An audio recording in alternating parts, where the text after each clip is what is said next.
नमस्कार दोस्तों, इस क्वेश्चन की स्टेटमेंट हमारे पास है कि एक व्यापारी 2000 रुपये मूल्य की एक वस्तु को 20% और की 2 क्रमिक छूट प्रदान करता है। तो हमारे पास 2 छूट हैं, एक 20% की छूट है और एक एक्स है। तो यदि अंतिम विक्रय मूल्य 1280 रुपये है तो एक्स ज्ञात कीजिए।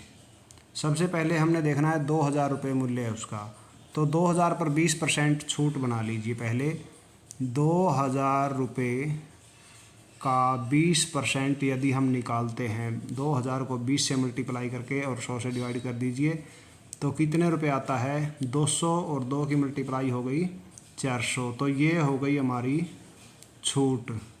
तो 400 रुपये जो है छूट दे दी गई है। तो 200 में से 2000 में से 400 रुपये हम छूट को निकाल दें, माइनस कर दें, तो हमारा 1600 रुपये बन जाता है। तो 1600 रुपये क्या हो गया, एक बार छूट देने के बाद हमारा मूल्य 1600 रुपये बन गया है। तो दूसरी बार क्या है, एक्स की छूट और भी है। तो एक्स की छूट जो है 1600 रुपये पे लगेगी।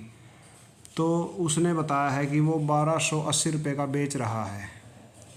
1280 रुपये उसने लास्ट में सेल किया है, ये इतने रुपये का। तो 1600 रुपये में से 1600 रुपये जो है, 1680 में से 1280 रुपये अगर हम घटा दें तो हमारी दूसरी छूट आ जाएगी।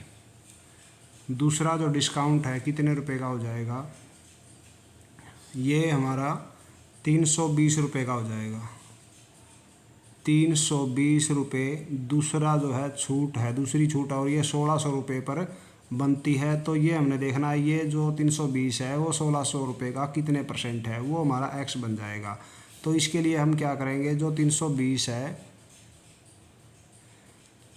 320 को हम 1600 से डिवाइड कर देंगे। 320 को 100 से मल्टीप्लाई करेंगे और 1600 से डिवाइड कर देंगे तो ये पता चल जाएगा 320 जो है 1600 का कितने परसेंट बनता है। तो हम देखते हैं यहाँ से 2 0 कैंसिल हो जाती हैं और 16 दूनी 32 होता है।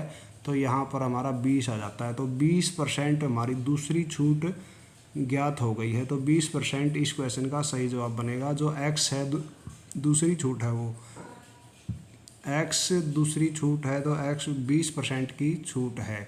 तो ऑप्शन ए यहाँ पर सही जवाब बनता है। धन्यवाद।